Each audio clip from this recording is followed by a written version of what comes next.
Ukraine's President Volodymyr Zelensky and other European leaders are heading to Washington Monday to meet with President Trump to discuss next steps following Mr. Trump's meeting with Vladimir Putin. The awkward conclusion to Friday's summit yielded no formal agreement, with Vladimir Putin still insisting that Ukraine turn over the lands seized by Russia in the war, plus additional territory, something that President Zelensky continues to refuse. We begin with Secretary of State Marco Rubio, who attended those talks in Anchorage. Good morning to you, Mr. Secretary. Good morning. Thank you. Vladimir Putin did not give President Trump the ceasefire he sought, and now Putin says the root causes of the conflict have to be resolved in a peace agreement. Isn't the root cause the fact that Russia invaded in the first place? Well, ultimately, yeah. But I mean, what he means by root causes is this long historical complaints that we've heard repeatedly. This is not a new argument. He's been making this for a long time. And it's the argument that it's Western encroachment. I don't want to get into it. It's just so long. But the bottom line is that all of, we're not going to focus on all of that stuff. We're going to focus on this. Are they going to stop fighting or not?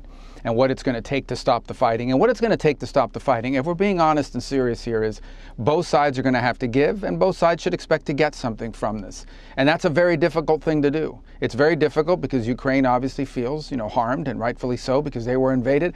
And the Russian side, because they feel like they've got momentum in the battlefield and frankly don't care. Don't seem to care very much about how many Russian soldiers die in this endeavor. They just churn through it. So I think what the president deserves a lot of credit for is the amount of time and energy that his administration is placing on reaching a peace agreement for a war that's not a war that started under him. It's it's on the other side of the world. That said, I mean, it's relevant to us, but there are a lot of other issues he could be focused on. So tomorrow we'll be meeting with President Zelensky. We'll be meeting with European leaders. We just met with Putin. He's dedicated a lot of time and energy because he has made it a priority of his administration to stop or end war, stop wars or prevent them. And right now, this is the biggest war going on in the world. It's the biggest war in Europe since World War II. We're going to continue to do everything we can to reach an agreement that ends the dying and the killing and the suffering that's going on right now. Well, I mean, you know this well, how long these kind of diplomatic negotiations often take. President Trump was telling European leaders what was discussed was Putin demanding control of Donetsk, a region in the east that his forces do not fully hold. And the UK estimates that taking that full area could be as long as another 4 years. Putin also is demanding Russian be an official language in Ukraine and something regarding Russian Orthodox churches. Did the U.S. accept all of what Putin laid out at that table?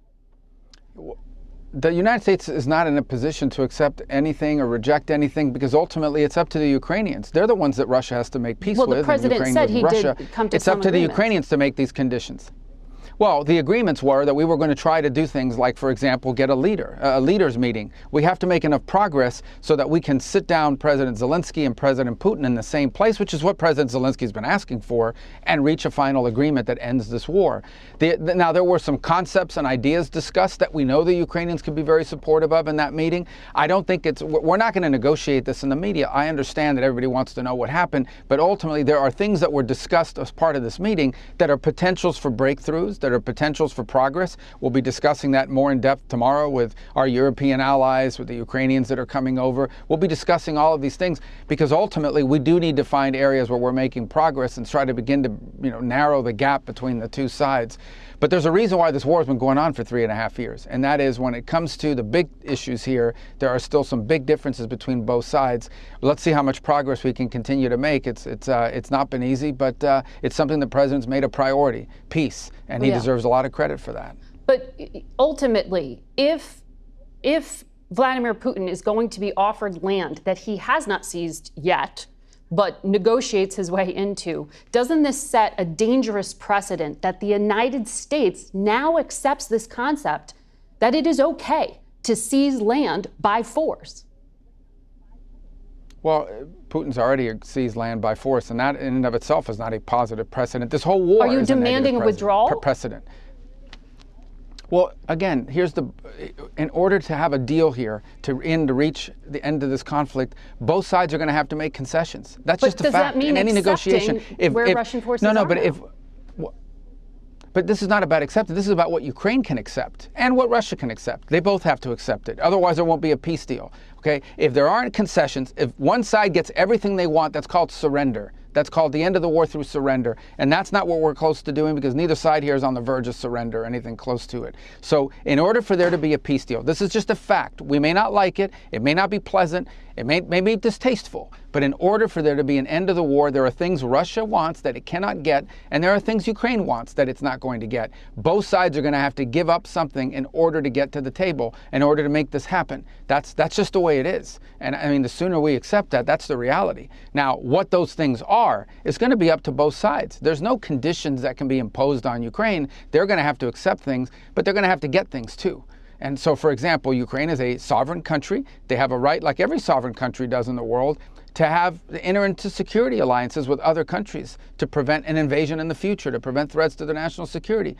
That's not an unreasonable request. That's something that needs to be worked on. Territories will have to be discussed. It's just a fact. And there are things that maybe Russia's holding now that they're going to have to give up. Who knows? The point is, we need to create a scenario where that becomes possible. And that's why this has been so hard, because neither side up to now has been willing to give on some of these things. But we'll see if that's possible. It may not be, but we're going to try, and we're going to do everything we can to try to achieve a peace. I understand you can't get into specifics in a public conversation, but we're looking at Russian troops and strikes intensifying.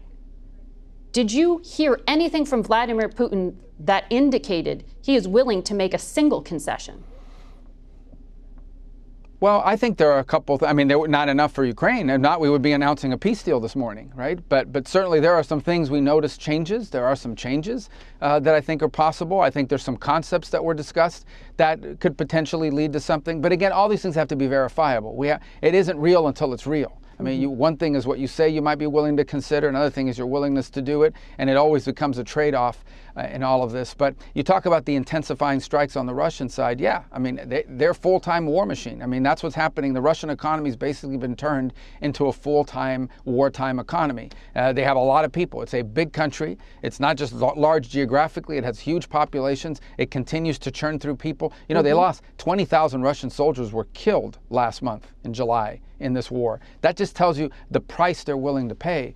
Not saying any of this is admirable. I'm saying that this is the reality of the war that we're facing. It's become attrition in some ways. It's a meat grinder, and they just have more meat to grind. Well, let me ask you about the security bit you just mentioned there, because Italy's prime minister says that President Trump revived the idea of security guarantees inspired by NATO's Article 5 and a collective security clause that would involve the United States.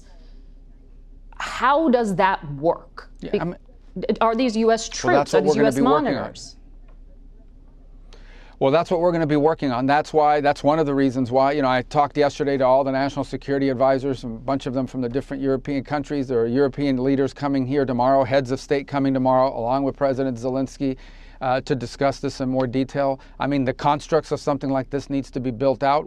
It's a concept is one thing, the reality, how it's built and how it would work is another. But those are the kinds of talks that we're going to be having with them, along with some of the other issues that are at play. But that is one of the, if you were to break this thing down, I mean, there needs to be an agreement on territories and where the lines are going to be drawn. That's not going to be very easy. That's going to be tough. I think there has to be some discussion about security guarantees for Ukraine, because they don't want this war none of us want to see this war in the future. They're a sovereign country. They have a right to have security agreements with other countries and security alliances with other countries. And then there's the whole issue of reconstruction. How do you rebuild the country? Well, potentially, like I said, that's what we're going to be having a conversation about, and that's what we're going to be meeting. That's why they're all coming here tomorrow, and that's why we've been talking on the phone for the last 48 hours with them, and even leading up to it throughout the week, there were various meetings just to sort of build out some of these ideas. So all of these right now are ideas, they're concepts that require some more specificity. We'll need to work with our partners to see what that looks like. And I think that's an area where potential progress is real, but that alone won't be enough. There's a bunch of other things that have to be worked through here. Yeah, well, Russia claims it has rescued 700,000 children. I know you know that the warrant out for Vladimir Putin's arrest is for the state-sponsored abduction of kids. I've seen estimates there are something like 30,000 Ukrainian children who have been abducted. Is the United States demanding, or at least even just as a statement of goodwill here, that Russia return these children? Yeah, I mean, we've repeatedly raised that issue in every forum possible, and those have also been, by the way, topics of discussion, not just in our meetings with the Ukrainians, but in the negotiations and talks that were going on between Ukraine and Russia at the technical level. These talks were going on in Turkey, as an example. Turkey over the last few months. Yeah, nothing so far from the Russians. That's been a topic of discussion as well. Well, it's unfortunate. Children should be returned to their families. On that position, I don't think there's any ambiguity on our side. And they shouldn't even be, a bargaining chip in regards to a broader negotiation. But it's just one more element of how tragic this war is. After 3.5 years, this war is getting worse. It's not getting better. You've made the point about the uptick in strikes. This is a war. It's going to get worse. It's not going to get better. And that's why the president is investing so much time in bringing this to an end. And by the way, everyone is begging us to be involved in this. The Europeans want us involved. The Ukrainians want us involved. Obviously, the Russians want us involved because the president is the only leader in the world. If this is possible, he's the only one that can help make it happen. Well, he's got the leverage over Vladimir Putin if he wanted to crush his economy or at least do more damage to it. But you have held off on those secondary sanctions. President Trump told Fox News his advice to President Zelensky is make a deal. Russia's a very big power, and they're not. There's concern from the Europeans that President Zelensky is going to be bullied into signing something away. That's why you have these European leaders coming as backup tomorrow. Can you No, it isn't. That's not why they're coming them? As back. That's not true. No, but that's not why that's not true. They're not coming here tomorrow to keep Zelensky from being bullied. They're not coming. February in fact, Oval Office they're coming here tomorrow in front of television cameras where President Zelensky. Do you know how many meetings we've had since then? Oh no, I know, and I was just up in Alaska watching the one with then. Vladimir Putin where a red carpet rolled no, out. No, but for the with Zelensky, we've had more meetings. We've had one meeting with Putin and like a dozen meetings with Zelensky. So, but that's not true. They're not coming here tomorrow to keep Zelensky from being bullied. They're coming here tomorrow because we've been working with the Europeans. We talked to them last week. There were meetings in the UK over the previous weekend. And they said President Trump was going to demand a ceasefire as early as Thursday. No. But you said that they're coming here tomorrow to keep Zelensky from being bullied. They're not coming here tomorrow. Oh, this is such a stupid media narrative that they're coming here tomorrow because Trump is going to bully Zelensky into a bad deal. We've been working with these people for weeks on this stuff. They're coming here tomorrow because they chose to come here tomorrow. We invited them to come. We invited them to come. The president invited them to come. But the president told those European leaders last week that he wanted a ceasefire. The president went on television, said he would walk out of the meeting if Vladimir Putin didn't agree with one. He said there would be severe consequences if he didn't agree to one. He said he'd walk out in 2 minutes. He spent 3 hours talking to Vladimir Putin, and he did not get one.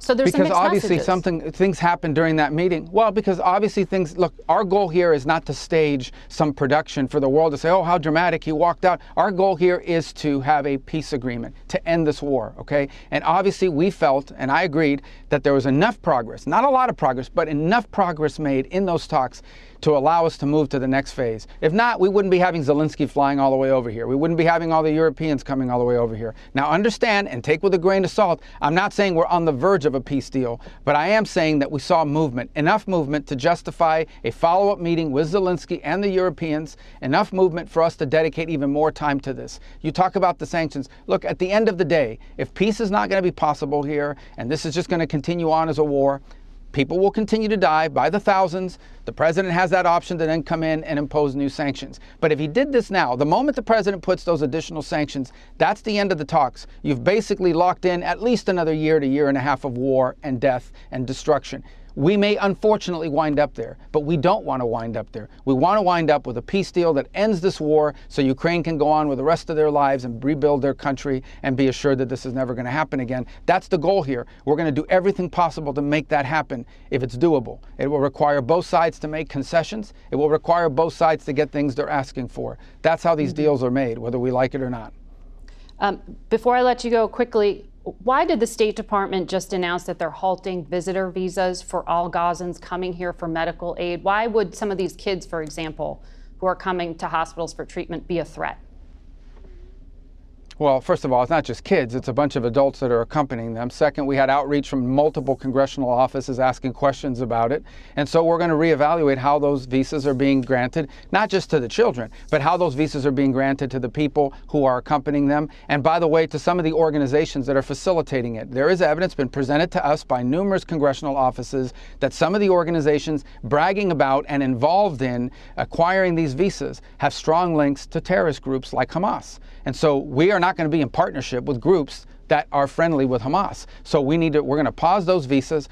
There was just a small number of them issued to children, but they come with adults accompanying them, obviously. And we are going to pause this program and reevaluate how those visas are being vetted and what relationship, if any, has there been by these organizations to the process of acquiring those visas. We're not going to be in partnership with groups that have links or sympathies towards Hamas.